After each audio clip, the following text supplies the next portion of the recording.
I'm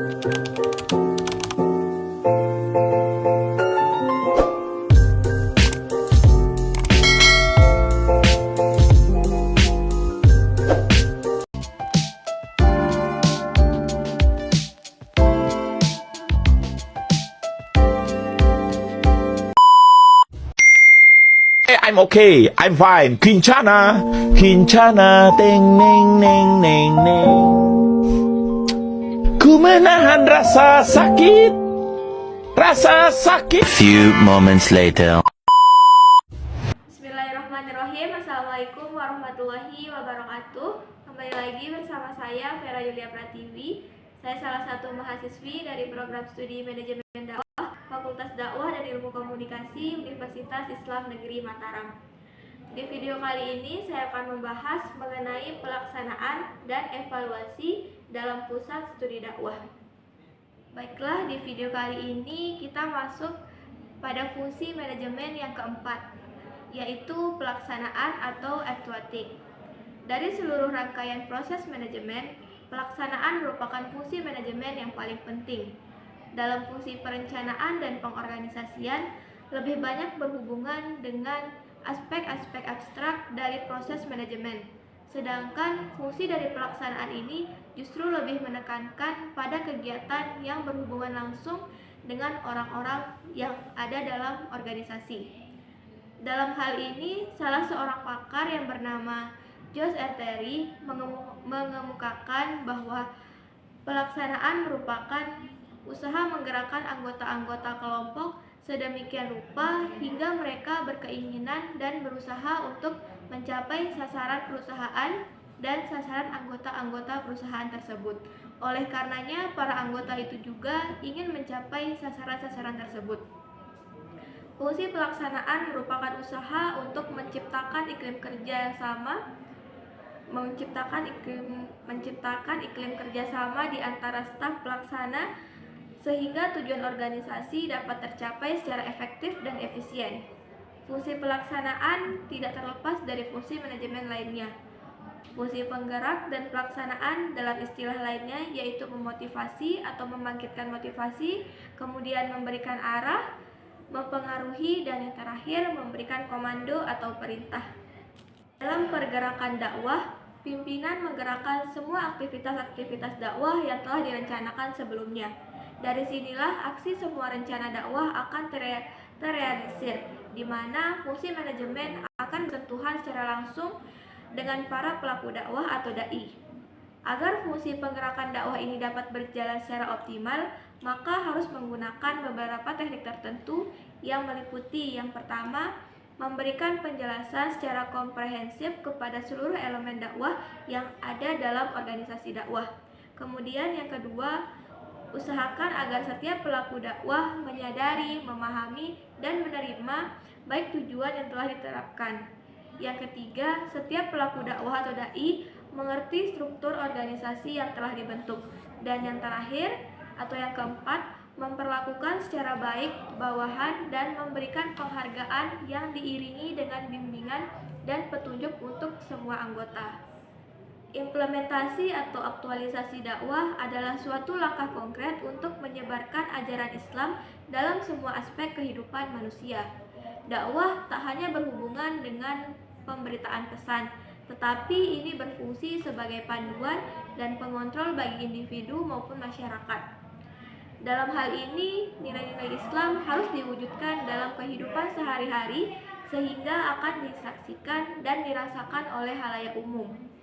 Implementasi yang tepat akan memfasilitasi pemahaman dan penerapan dalam kehidupan setiap individu sehubungan dengan ajaran Islam, dari tingkat keluarga, pendidikan, ekonomi, hingga tingkat sosial. Di era modern ini, berbagai aspek kehidupan manusia semakin dipengaruhi oleh teknologi.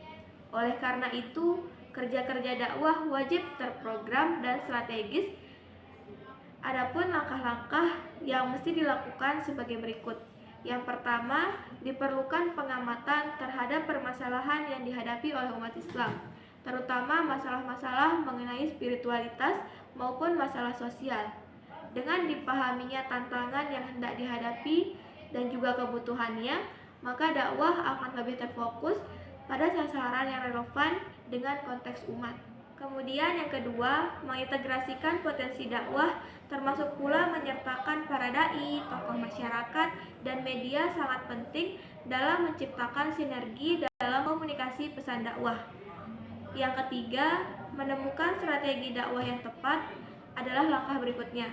Strategi ini melingkupi pemilihan metode yang sesuai seperti ceramah, diskusi, atau penggunaan media sosial untuk menjangkau audiens yang lebih luas. Langkah operasional yang terarah seperti penyusunan program, penjadwalan kegiatan, dan evaluasi berkala juga menjadi bagian penting dalam pelaksanaan dakwah. Dengan pelaksanaan langkah-langkah ini, maka dakwah akan jauh lebih efektif dan memberikan dampak yang positif bagi masyarakat dengan integritas nilai-nilai Islam yang bisa diinternalisasikan dan diimplementasikan dalam kehidupan bermasyarakat. Setelah aktivitas dakwah dalam pusat studi dakwah terlaksana, untuk mengetahui efektivitas pada saat pelaksanaannya tentu memerlukan evaluasi ketika kegiatan tersebut telah selesai. Secara etimologis, evaluasi berasal dari bahasa Inggris yang dikenal dengan istilah evaluation. Evaluasi jika dilihat dalam bahasa Arab berarti al-takdir, yaitu penilaian. Akar katanya value atau nilai. Evaluasi secara umum dapat diartikan sebagai proses sistematis untuk menentukan nilai sesuatu, baik itu tujuan, kegiatan, keputusan, unjuk kerja, proses, orang, maupun objek berdasarkan kriteria tertentu. Monitoring kerap digunakan sebagai teknik untuk mengevaluasi seberapa baik sumber daya yang digunakan, apakah dia sesuai dengan waktu evaluasi yang dialokasikan. Monitoring merupakan suatu kegiatan pemantauan, pengendalian, dan evaluasi program atau kegiatan secara berkelanjutan untuk memastikan apakah ia telah sesuai dengan harapan atau rencana yang telah ditetapkan sebelumnya. Evaluasi dakwah merujuk pada pemantauan, pengendalian, dan pengevaluasian program dakwah yang dilakukan secara berkala untuk memastikan bahwa program tersebut sesuai dengan rencana yang telah disusun. Pada kaitannya dengan kegiatan dakwah, evaluasi dakwah yaitu meningkatkan pengertian manajerial dakwah dalam sebuah program formal yang mendorong para manajer atau pemimpin dakwah untuk mengamati perilaku anggotanya melalui pengamatan yang lebih mendalam yang dapat dihasilkan melalui saling pengertian di antara kedua belah pihak. Evaluasi menjadi sangat penting karena dapat menjamin keselamatan pelaksanaan dan perjalanan dakwah. Di samping itu, evaluasi juga penting untuk mengetahui positif dan negatifnya dari suatu pelaksanaan, sehingga dapat memanfaatkan yang positif dan meninggalkan yang negatif. Selain dapat menghasilkan pengalaman praktis dan empiris yang dapat dipandang sebagai aset dakwah dan diarahkan atau pergerakan kegiatan di lapangan sosial yang harus diwariskan kepada generasi untuk dijadikan sebuah pelajaran. Teknik evaluasi program dalam pusat studi dakwah melibatkan beberapa langkah penting untuk menilai efektivitas dan keberhasilan dari program dakwah tersebut. Evaluasi ini dimulai dengan evaluasi input, di mana menilai komponen awal yang meliputi peserta program atau mad'u, kemudian tim pelaksananya ada dai dan manajerial, serta rancangan program itu sendiri. Kemudian evaluasi proses dilakukan untuk memantau pelaksanaan program, termasuk interaksi antara dai dan mad'u serta kesesuaian kegiatan dengan rencana awal. Selanjutnya ada evaluasi akhir atau output yang bertujuan untuk mengukur sejauh mana tujuan dakwah telah tercapai, seperti perubahan perilaku atau peningkatan pengetahuan dari peserta atau mad'unya. Seluruh data dikumpulkan melalui metode wawancara, angket, pengamatan, dan studi dokumentasi. Setelah data-datanya itu terkumpul, selanjutnya dilakukan analisis baik secara kualitatif maupun kuantitatif untuk menghasilkan temuan yang relevan.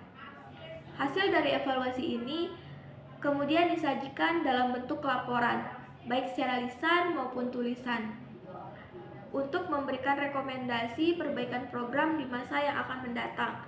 Teknik evaluasi yang sistematis ini dapat membantu pusat studi dakwah untuk meningkatkan kualitas programnya dan memastikan dampak yang optimal bagi masyarakat.